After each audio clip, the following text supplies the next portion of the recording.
Okay, problem number 2. Design DFA which accepts all the strings that starts with 0 and ends with 1 over the alphabets 0, 1.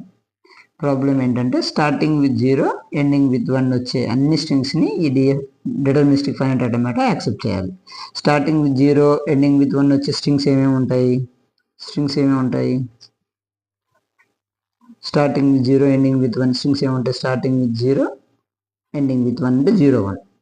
ఇంకేముంటాయి? Starting with 0 ending with 1, in between 0 and 1 maybe 0 రావచ్చు. Starting with 0 ending with 1, in between 0 and 1 రావచ్చు. 2 రాకూడదు, ఎందుకంటే alphabets 0, 1 కాబట్టి 2 రాయకూడదు, only 0, 1 ఉండాలి. Starting with 0 ending with 1 ఇంకేం రావచ్చు? మేబీ 0, 0 అంటే 2 length string, 3 length strings, 3 length strings ఇంకేం రావచ్చు? 3 లెంత్ స్ట్రింగ్స్ 1, 0 రావచ్చా? రాకూడదు. Why? Because starting with 0 ending with 1. Likewise ఇలా వస్తుంది. ఇలా తీసుకున్న లాంగ్వేజ్లో వీటిని లాంగ్వేజ్ అంటారు.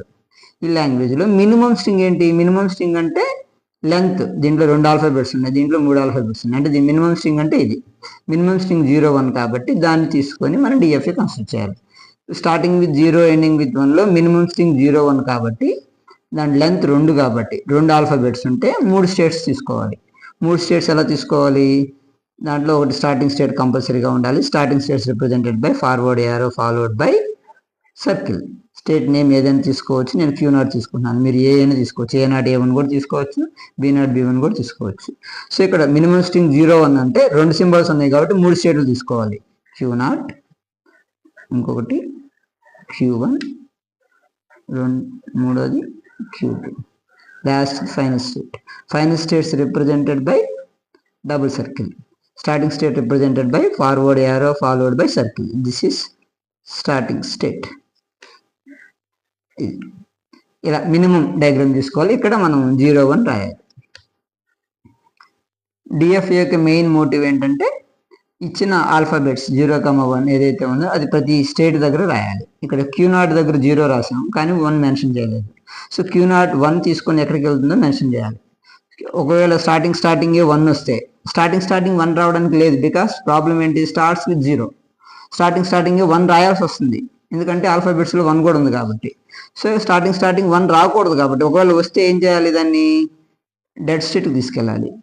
డెడ్ స్టేట్ QD, వేరే కొత్త స్టేట్ తీసుకొని దానికి QD అని పేరు పెట్టి డెడ్ స్టేట్. మీ ఇష్టం, మీరు ఏదైనా పేరు పెట్టుకోవచ్చు. నేను QD అని పేరు పెట్టాను. డెడ్ స్టేట్ దగ్గర కూడా 0, 1 రాయాలి. డెడ్ స్టేట్ దగ్గర 0 వచ్చినా 1 వచ్చినా ఇక్కడ ఉంటుంది, ఇంకెక్కడికి వెళ్ళదు. ఓకే, ఇప్పుడు Q0 దగ్గర 0 అయిపోయింది, 1 అయిపోయింది. నెక్స్ట్ Q1 దగ్గర చూడాలి. Q1 దగ్గర 1 మెన్షన్ చేసాం. ఇక్కడ ఏం మెన్షన్ చేయాలి? 0 కూడా మెన్షన్ చేయాలి. ఇక్కడ ఈ స్టేజ్లో అంటే ఇక్కడ 0 రాయాలి అంటే ముందు ఏం చేయాలంటే మనం ఇక్కడ వరకు రాగలిగామంటే 0ని ప్రాసెస్ చేసినట్టు. Q1 వరకు రీచ్ అయ్యామంటే 0ని ప్రాసెస్ చేసినట్టు. At this stage I want to see 1 more 0. అంటే Q1 దగ్గర మళ్ళీ 0 వస్తే అది యాక్సెప్ట్ చేయాలంటే ఏం చేయాలి? ప్రాబ్లంలో ఏముంది? 0ని యాక్సెప్ట్ చేయాలంటే కంపల్సరీ చివరిలో 1 రావాలి. 1 వచ్చేసి ఇక్కడ ఉంది కాబట్టి దీనికి ముందే 0 ఉండాలి, అంటే ఇక్కడే ఉండాలి. ఆ 0ని తీసుకొని Q0కి ఇవ్వకూడదు. ఎందుకంటే ఒకవేళ 0 వచ్చినప్పుడు Q1 దగ్గర 0 వస్తే ఇక్కడికి వస్తుంది, 0 అవుతుంది. అప్పుడు 1 వస్తే ఎక్కడికి వెళ్తుంది? డెడ్ స్టేట్కి వెళ్ళిపోతుంది. అంటే 0 వచ్చినప్పుడు బ్యాక్ ఇవ్వకూడదు, ఎందుకంటే 0 వచ్చినప్పుడు బ్యాక్ ఇస్తే 0 అవుతుంది. పొరపాటున 1 వస్తే డెడ్ స్టేట్కి వెళ్ళిపోతుంది, వెళ్ళకూడదుగా. 1 వస్తే ఎక్కడికి వెళ్ళాలి? ఎండింగ్ విత్ 1 అంటే ఫైనల్ స్టేట్కి వెళ్ళాలి. సో 0 వచ్చినప్పుడు Q1 దగ్గరికే ఇవ్వాలి. సో Q1 దగ్గర 0 అయిపోయింది, 1 అయిపోయింది. నెక్స్ట్ Q2 దగ్గర కూడా 0, 1 మెన్షన్ చేయాలి కంపల్సరీగా, even though it is final state. ఇక్కడ వరకు రీచ్ అయ్యాను అంటే డైరెక్ట్ ట్రాన్స్లేషన్స్ తీసుకోవాలి. 0, 1. ఇక్కడ వరకు రీచ్ అయ్యానంటే 0, 1. At this stage I want to see 1. ఒకవేళ 1 వస్తే ఎక్కడికి వెళ్ళాల్సిన అవసరం లేదు, because starting with 0 ending with 1 కాబట్టి స్టార్టింగ్ విత్ 0 ఎండింగ్ విత్ 1 కాబట్టి ఎక్కడికి వెళ్ళాల్సిన అవసరం లేదు, ఇక్కడ ఇవ్వాలి 1. 1 వచ్చినప్పుడు బ్యాక్ ఇవ్వకూడదు. బ్యాక్ ఇస్తే 0, 1 అనేది యాక్సెప్టబుల్ స్ట్రింగ్. యాక్సెప్టబుల్ స్ట్రింగ్ అంటే ఫైనల్ స్టేట్లో ఉండాలి. ఒకవేళ నువ్వు 1 కనుక బ్యాక్ ఇస్తే అది నాన్ ఫైనల్ స్టేట్లోకి వెళ్ళిపోయింది. 0, 1 వచ్చినప్పుడు ఫైనల్ స్టేట్లోనే ఉండాలి, నాన్ ఫైనల్ స్టేట్లో ఉండకూడదు.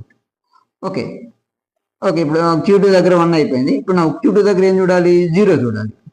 సో Q2 దగ్గర 0 చూడాలంటే మళ్ళీ ఏం చేయాలి, ఇక్కడ వరకు రాగలిగాను అంటే డైరెక్ట్ ట్రాన్సిషన్ 0 1, ఇక్కడ వరకు రాగలిగాను అంటే 0 1. అట్ ది స్టేజ్ కనుక 0 వస్తే Q2 అంటే 0 1 చేసిన తర్వాత కనుక 0 వస్తే అది యాక్సెప్ట్ చేయాలంటే ఏం చేయాలి, కంపల్సరీగా 1 రావాలి.